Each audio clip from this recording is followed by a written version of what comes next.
I need you to tell the new hires ahead of time that you expect the barking dogs, you expect the trash pickups, you expect the babies crying, you expect the doorbell ringing. Make it normal. They're at home. These things are going to happen. It is what it is. You don't want them to stay on mute the whole time. Then you can't interact with them, right?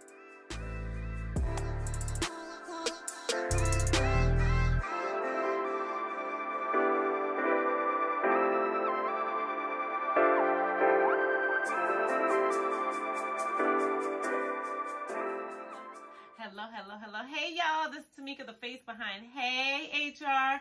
This is going to be a super quick video all about how to onboard in a virtual new hire orientation environment. So I know that I said all these videos are going to be kind of face for the employee, but this is one time I'm going to venture out just a little bit for my employers. So, I hope that you guys are able to take some information from this video and use it from an employee perspective as well. Maybe it could be a universal video, but it's super short, super quick, just to talk about how to normalize virtual employee or virtual new hire orientation. This is new for all of us. COVID has made us revamp this whole thing. We used to just go ahead, send out all this information by email, expect everyone to show up on first day, and have a whole new hire orientation like normal. You probably still are having those, and then you guys come in and you're sitting 6 feet apart or wearing your mask the whole time. But if you are not and everything's online, here are some tips to help you make sure that everyone feels involved and just to keep this as normal as possible.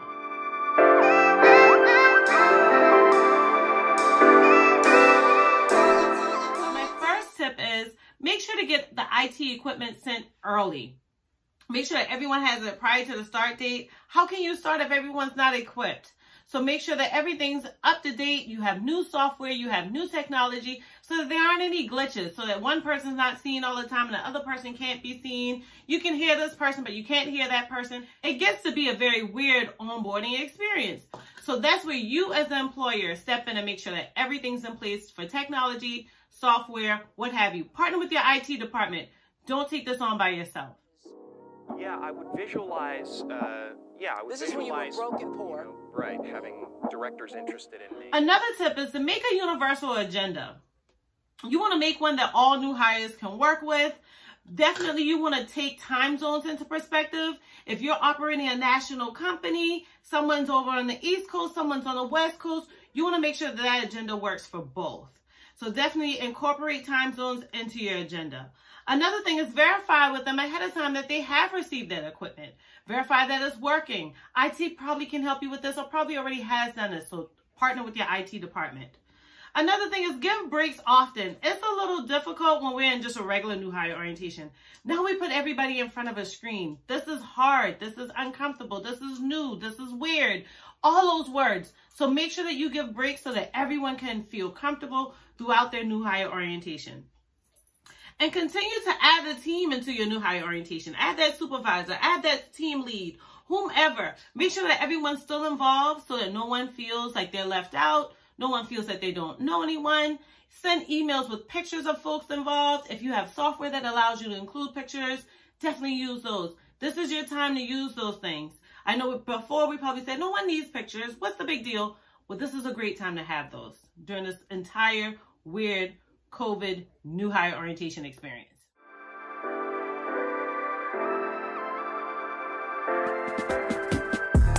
The first tip is send a first date email prior to the first date. Tell them what to expect. Tell them what it's going to be like. Make this experience a little bit more normal for them. You should have been doing this prior to COVID times, but definitely continue that now. Another thing is send swag early. If you have company swag, this company notebook, these nice pens, this nice little mouse pad, if you have an umbrella, if you have a t-shirt, whatever, send it early. And if you can incorporate some things that you can incorporate into new hire orientation, so everyone just grabs this from their box or their bag and you guys do a fun activity with it, then include that as well. It'll make it feel just a tad bit more normal and kind of break the ice for you and the new hire.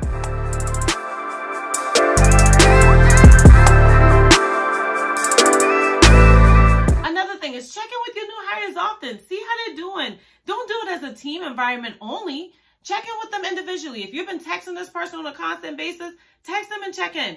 If you've been using the instant messages in your software, Continue to use that. If you've been sending an email, send some individually, send some as a group, whatever, but make sure to check in with them often.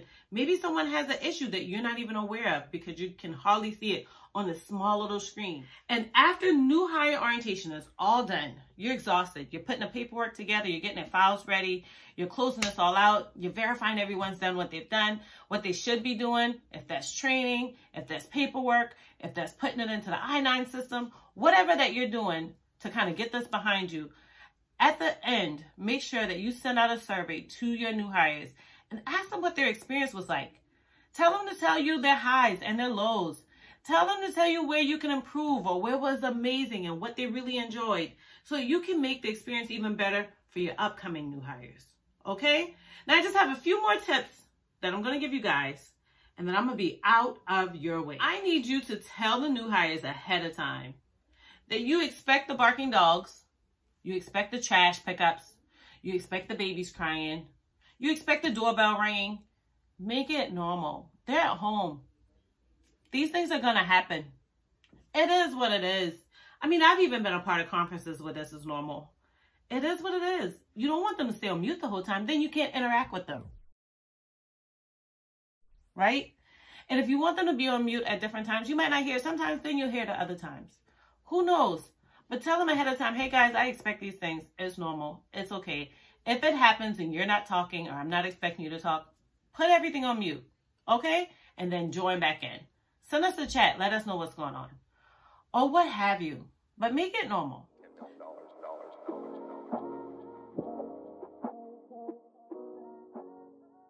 My last and final tip. Make sure that you tell these new hires that this type of new hire orientation is probably new to you. There's some companies that's been doing it for quite some time. There's some companies that have been using a blended type of new hire orientation. But for those of you where March 2020 was your first time doing a new hire orientation like this, let them know it's still new for you. Normalize it. What's wrong with that? Because at the end of the day, now they won't feel like they're being weird. You won't feel like you're being weird. And everyone can continue in the vibrant culture that you're aiming for. Just make it normal.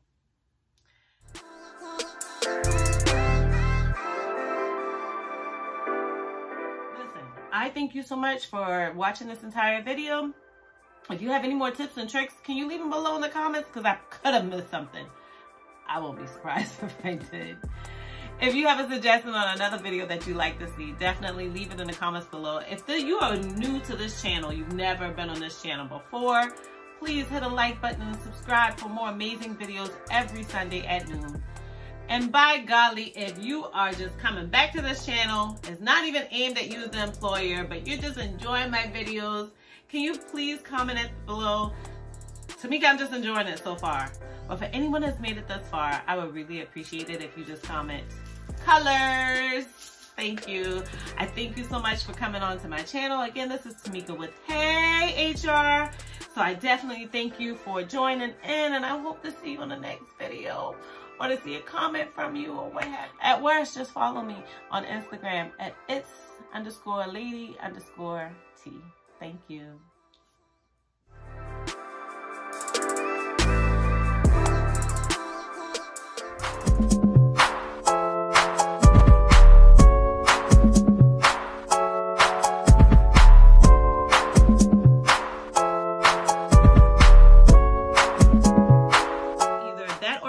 Doesn't have an HR department. If they do, that HR department feels so extended. So they're either folks that you're talking to with emails, they're folks that you talk to over the phone, they're folks that you talk to through electronic systems, but not all the ways are they like readily available for you. And so HR has progressed over time. It's still fairly new. When I originally went to get my bachelor's degree, there was no HR degree. So when I went to get my master's degree, that was the first time I've ever heard of an HR degree. And prior to me even entering the workforce, HR used to be called like personnel, or they were associated with payroll, or maybe that was an HR admin assistant or what have you, without a full HR department. But HR is no longer personnel. HR is no longer just payroll. We work along with payroll, but we're not just payroll.